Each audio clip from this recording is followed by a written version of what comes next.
Kota Semarang sebagai bagian dari wilayah aglomerasi Semarang Raya berhasil menjadi ibu kota pertama di Pulau Jawa dan Bali yang turun status PPKM menjadi level 2. Adanya perubahan status PPKM di Kota Semarang ini pun ditindaklanjuti dengan instruksi Wali Kota Semarang nomor 4 tahun 2021. Terdapat sejumlah pelonggaran aturan merujuk pada instruksi Menteri Dalam Negeri nomor 38 tahun 2021. Untuk mengetahui informasi lebih lengkapnya, sudah bergabung bersama kami wartawan dari Tribun Jateng. Ada Eka Yulianti yang akan berikan laporan lengkapnya untuk Anda. Halo Eka, selamat sore. Selamat sore, Firda.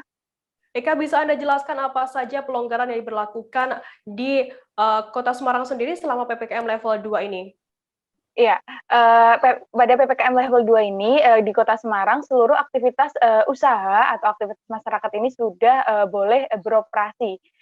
Namun masih melakukan pembatasan seperti PKL dan sektor informal lainnya ini sudah boleh beroperasi hingga pukul 21 dengan kapasitas 50%.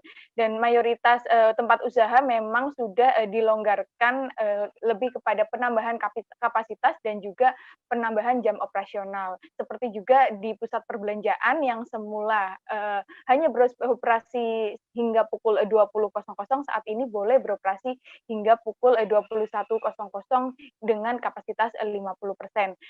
Begitu juga dengan usaha masyarakat yang bersifat memiliki usaha lapak sendiri itu juga boleh beroperasi seperti bengkel, kemudian toko kelontong, showroom ini boleh beroperasi hingga pukul 21 dengan kapasitas maksimal 75%. Demikian, Firda. Eka, kemudian apakah benar bioskop nantinya juga sudah boleh beroperasi begitu? Iya, Wali Kota Semarang, Hendrar Prihadi, menyampaikan bahwa bioskop ini memang sudah boleh beroperasi karena bioskop ini juga masuk ke dalam tempat wisata atau hiburan, tempat wisata dan hiburan yang di mana pada PPKM sebelumnya juga ini sudah boleh beroperasi. Namun memang hingga saat ini belum ada satupun pengelola bioskop yang mengajukan izin kepada Dinas Kebudayaan dan Pariwisata untuk membuka kembali operasional bioskop. Dimungkinkan belum beroperasinya bioskop hingga saat ini memang karena operasionalnya itu terlalu besar jika dibanding dengan pembatasan yang harus diberlakukan. Artinya belum dapat menutup operasional ketika pembatasannya hanya kapasitasnya 50%. Demikian. Eka, kemudian kabarnya nantinya juga Car Free Day akan dibuka. Bagaimana informasi lengkapnya? Iya, Wali Kota Semarang Hendrar Prihadi memang menyatakan bahwa Car Free Day kemungkinan akan dibuka kembali, masyarakat bisa beraktivitas di Simpang 5 yang sebelumnya Car Free Day ini ditutup selama PPKM level 4 hingga level 3 kemarin. Namun demikian, Wali Kota menyatakan hal ini akan didiskusikan terlebih dahulu dengan pihak-pihak terkait, dengan Forkopimda tentunya, untuk menentukan bagaimana mekanisme yang akan diberlakukan agar tidak timbul kerumunan saat Car Free Day ini dibuka kembali. Demikian, Firda. Eka, kemudian dari angka temuan kasus COVID-19 di Kota Semarang tampaknya sudah semakin kecil ya begitu. Kemudian apa yang membuat Kota Semarang ini belum masuk ke level 1? Iya, Firda. Dari angka kasus sendiri, Kota Semarang sebenarnya sudah bisa masuk ke level 1. Selain dari angka kasusnya sudah sangat rendah, juga bor rumah sakit serta angka kematian pasien COVID juga sudah memenuhi standar PPKM level 1. Hanya saja testing dan tracing yang dilakukan pemerintah Kota Semarang ini belum maksimal, artinya belum testing masih cukup tinggi dan tracing sendiri ini masih sangat rendah. Untuk itu pemerintah ini nantinya akan menggenjot testing dengan berbagai upaya. Demikian, Firda. Bisa Anda jelaskan terkait upaya dari Pemkot sendiri untuk menggenjot agar Semarang ini bisa masuk ke level 1?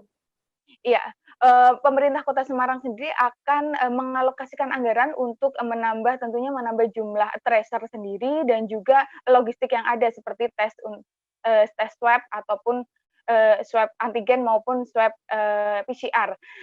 Kemudian Pemkot sendiri juga sudah mendapatkan relawan dari BNPB yang nantinya akan melakukan tracing terhadap kontak erat pasien COVID-19.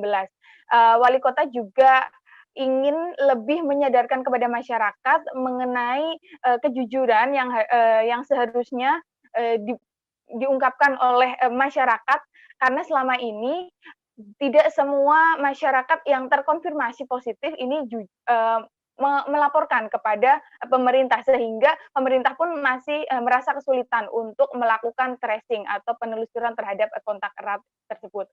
Demikian, Firda. Baik, Tribuners, tadi jurnalis kami juga melakukan wawancara dengan Wali Kota Semarang, Hendrar Prihadi, terkait hal ini. Berikut liputan lengkapnya untuk Anda. Tapi kata kuncinya adalah COVID ini belum selesai.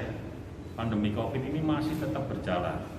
Maka ke depan ini kita tetap harus melakukan hal-hal yang sifatnya mampu untuk mengatasi persoalan COVID, baik di wilayah kesehatan maupun di wilayah sosial, budaya, dan ekonomi. Ini kata kuncinya. Nah, kemudian apa yang berubah?